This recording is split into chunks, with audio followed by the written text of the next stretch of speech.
Selamat pagi, salam sejahtera. Terima kasih karena bersama dengan saya di Nazilin Unity Channel. Saudara-saudara sekalian, ini satu keputusan, ini satu yang menggemparkan daripada SPRM. Akhirnya hari ini SPRM menyita Menara Ilham. Wah, ini cerita panas yang Anda harus dengar dari awal sampai akhir dan pasti melibatkan orang yang kaya di Malaysia. Suruhanjaya Pencegahan Rasuah Malaysia SPRM menyita Menara Ilham, sebuah bangunan komersial bernilai tinggi yang terletak di ibu negara menurut laporan media. Bangunan pencakar langit itu dimiliki bekas Menteri Keuangan Daim Zainuddin dan yang juga teman rapat bekas Perdana Menteri Dr. Mahathir Mohamad. Channel News Asia CNN memetik sumber yang rapat dengan Daim sebagai berkata, tindakan menyita itu dilakukan hari ini. Sumber berkata, tindakan itu dibuat selepas tokoh korporat itu enggan mematuhi arahan SPRM untuk mengisytiharkan pegangan keuangan miliknya dan keluarganya. Menurut CNN, tindakan itu sebahagian daripada siasatan anti pengubahan wang haram yang bermula pada Mei lalu berkaitan transaksi korporat bernilai 2.3 bilion pada November 1997. Urus niaga itu melibatkan Renong Berhad dan United Engineers Malaysia Berhad UEM. Bagaimanapun, CNN melaporkan Daim enggan mengulas mengenai perkara itu. Rakan rapat Daim juga dilaporkan berkata, hartawan itu menerima arahan daripada SPRM pada penghujung Mei untuk mengisytiharkan pegangan keuangannya dan aset ahli keluarganya. Namun, Daim menolak permintaan tersebut dan sebaliknya menegaskan semasa disoal oleh SPRM bahawa dia tidak ada kena-mengena dengan perjanjian Renong UEM.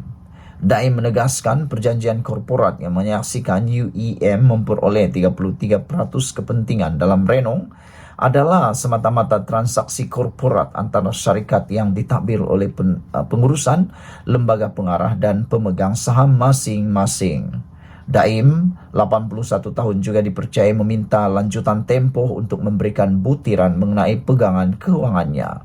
Dia juga meminta SPRM mendedahkan sebab di sebalik petisyen pengisytiharan harta berkenan, termasuk dakwaan dia disiasat kerana melakukan kesalahan. Bagaimanapun, pada awal Disember, sumber dilaporkan berkata Daim dimaklumkan oleh SPRM bahawa tiada lagi lanjutan masa akan diberikan.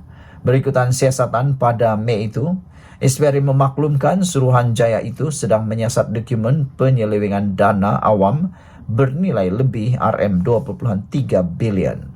Pada Jun lalu, agensi anti rasuah itu memaklumkan telah membekukan lebih 39 juta ringgit dalam akaun bank termasuk milik bekas Menteri Kanan yang tidak didedahkan, dua ahli perniagaan bergelar Tan Sri dan ahli keluarga mereka. Daim pernah berkhidmat sebagai Menteri Keuangan sebanyak 2 kali. Semasa kali pertama Mahathir memegang jawatan sebagai Perdana Menteri pada 1981 hingga 2003. Dia juga pernah berkhidmat sebagai pengerusi Majlis Penasihat Kerajaan ketika Mahathir menjadi Perdana Menteri sekali lagi pada tahun 2018. Prejudis dalam ruangan komen Malaysia kini memberikan komen, diam-diam ubi berisi. McGregor pula kata, Perdana Menteri keempat Mahathir ada Daim bersama Barisan Nasional. Perdana Menteri ketujuh Mahathir ada Daim lagi masa Pakatan Harapan pula. Betul-betul baru faham erti karma. Come on, Perdana Menteri yang ke-10, kasih ajar mereka kau-kau, kata McGregor 5. Malhusi kata, mari kita lihat siapa yang kena. Dulu-dulu semuanya hanya ikan bilis yang kena. Kali ini memang betul ikan jerung raksasa yang kena. Baru siasat je, belum lagi didakwa. Mari kita lihat dan ulang kembali Mega Holding punya cerita. Cantik dan menarik, kata Malhusi. Terima kasih katanya.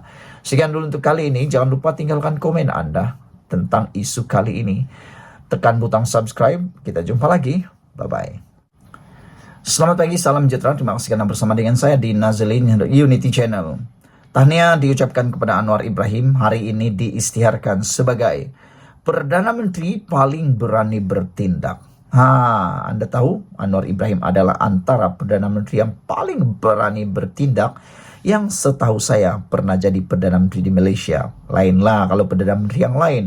Lain-lain itu mereka bertemu dengan media pun takut. Nak buat live pun takut. Asik-asik buat bagi perutusan di PDF, bagi buat perutusan rakaman. Tapi bila berjumpa, bila berhadapan dengan media, dia tak berani. Kenapa? Tak tahulah. Tapi lain pula dengan Anwar Ibrahim yang kini telah pun diisytiharkan sebagai Perdana Menteri paling berani bertindak. Apa cerita? Adakah Anwar Ibrahim lebih hebat daripada Mahathir? Terpulang pada anda. Rakyat puji Anwar Ibrahim sekat kapal Israel. Ini yang menyebabkan Anwar Ibrahim diisytiharkan sebagai Perdana Menteri paling berani bertindak. Kerajaan Malaysia buat pertama kalinya mengambil langkah paling tegas apabila tidak lagi membenarkan syarikat perkapalan yang berpangkalan di Israel iaitu ZIM daripada berlabuh di mana-mana pelabuhan di negara ini. Perdana Menteri berkata, kerajaan memutuskan untuk tidak lagi menerima kapal yang menggunakan bendera Israel berlabuh di negara ini, selain larangan kepada mana-mana kapal yang dalam perjalanan menuju ke Israel daripada memuatkan kargo di pelabuhan Malaysia. Seperti dijangka, keputusan kerajaan itu mengundang tanda tanya. Berikutan ramai tidak mengetahui bahawa kapal Israel telah dibenarkan berlabuh di Malaysia sejak 2002 lagi di bawah pentadbiran Tun Dr. Mahathir Mohamad. Tun dalam ulasan ringkasnya semalam mempertahankan keputusan pada 2002 kerana ketika itu Malaysia masih menaruh harapan kepada usaha damai antara Palestin dan Israel. Sementara itu, Facebook Datuk Seri Anwar Ibrahim terus dihujani komen positif rakyat Malaysia yang menyokong penuh usaha beliau dalam menunjukkan ketegasan terhadap Israel. Tahniah Perdana Menteri ke-10 Datuk Seri Anwar Ibrahim. Negara kita, keputusan kita. Tiada negara lain yang boleh campur urusan negara kita, tulis Muhammad Syafiq Yassin. Bergabunglah dengan Indonesia bukan setakat halang dari berlabuh, kawal Selat Melaka dan halang terus dari lalu terus macam Yemen buat.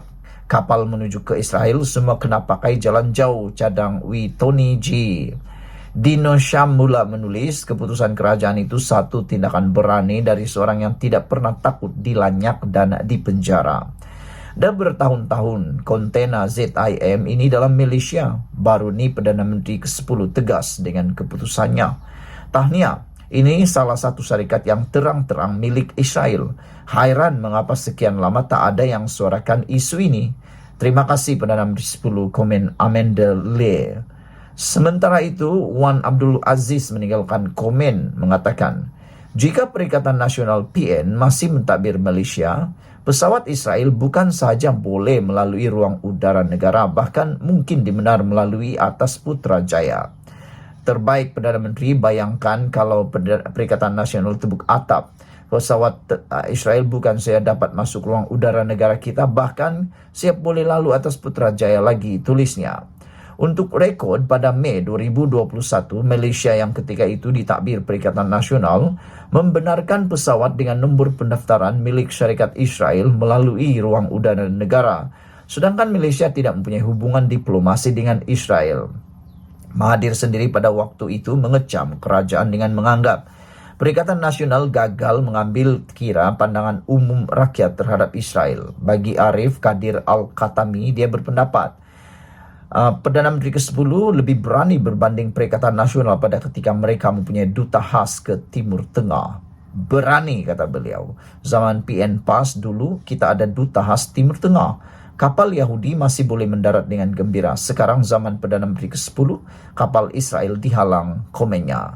Sekian dulu untuk kali ini. Jangan lupa tinggalkan komen anda, tekan butang subscribe. Kita jumpa lagi. Bye-bye.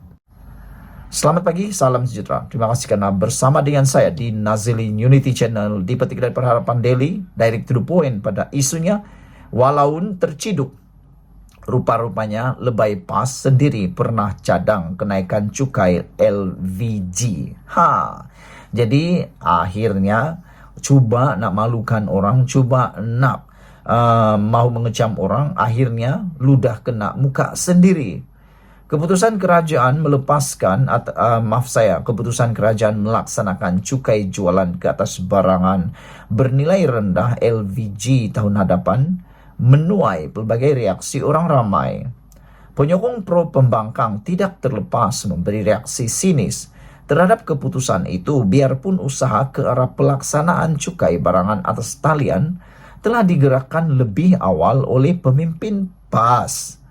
Antaranya, pengguna akaun Dewan Pemuda PAS Gombak yang memuat naik ciapan sindiran berbunyi, Menteri Keuangan terbaik Asia Tiger, miau. Ciapan itu bagaimanapun dibalas netizen dengan keratan artikel pada 2022 yang menunjukkan bahwa ahli parlimen PAS Sabri Azid pernah mencadangkan agar cukai LVG dilaksanakan. Hasil carian Harapan Daily pula menemui artikel berkenaan yang bertarikh 4 Ogos 2022 dan disiarkan dalam portal lidah rasmi PAS, Haraka Daily.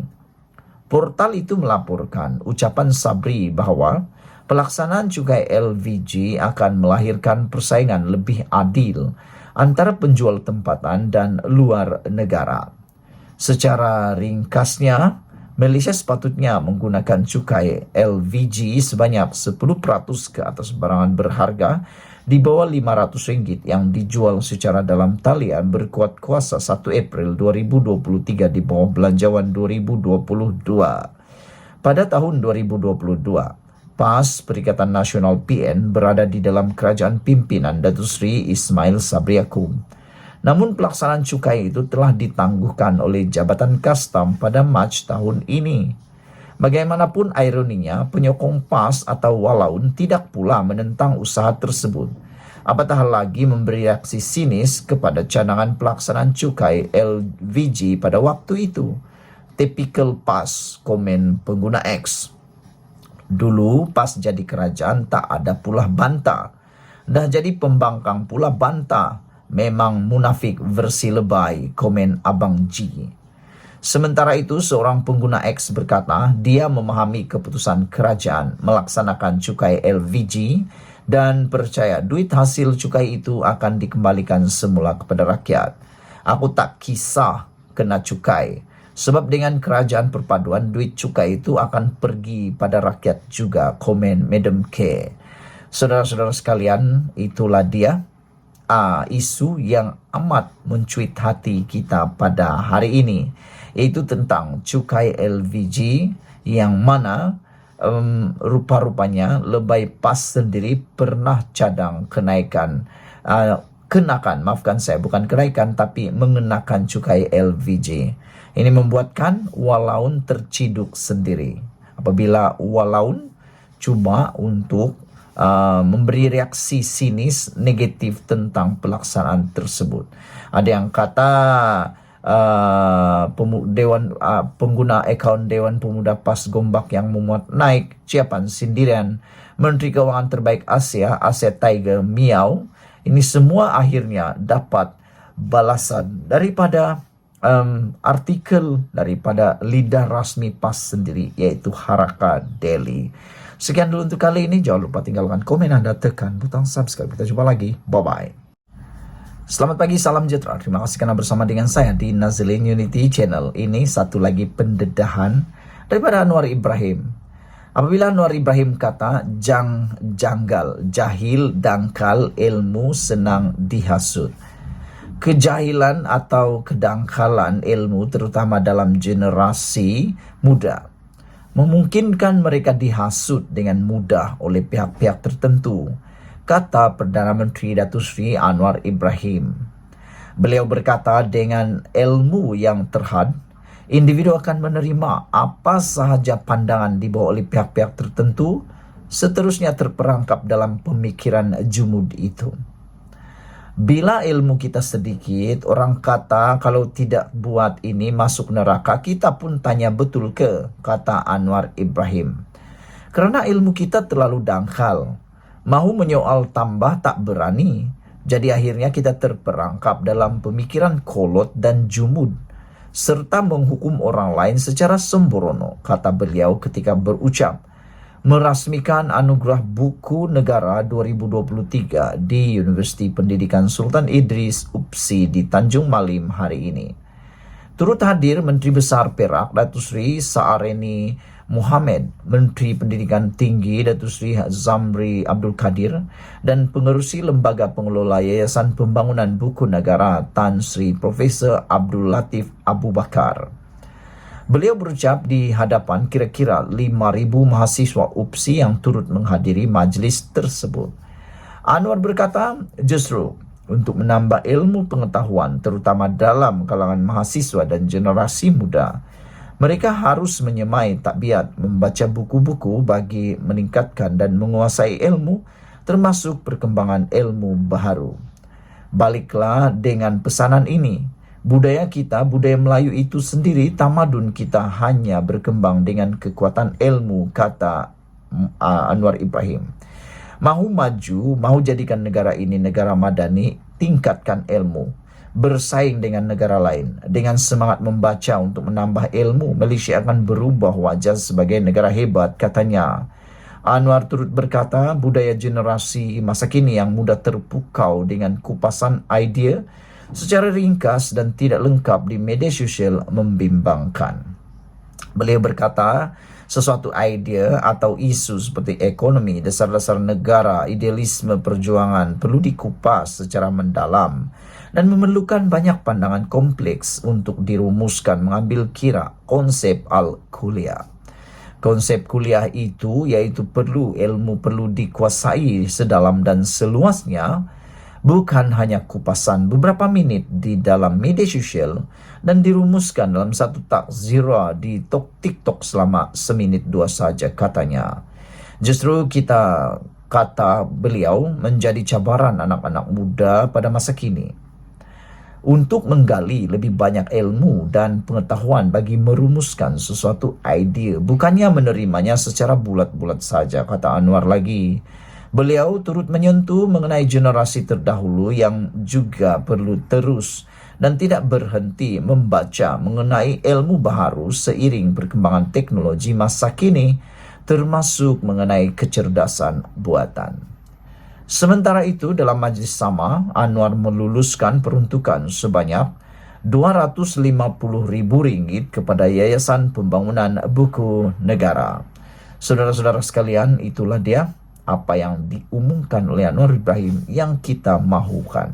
Sekian dulu untuk kali ini. Jangan lupa tinggalkan komen Anda, tekan butang subscribe. Kita jumpa lagi. Bye-bye.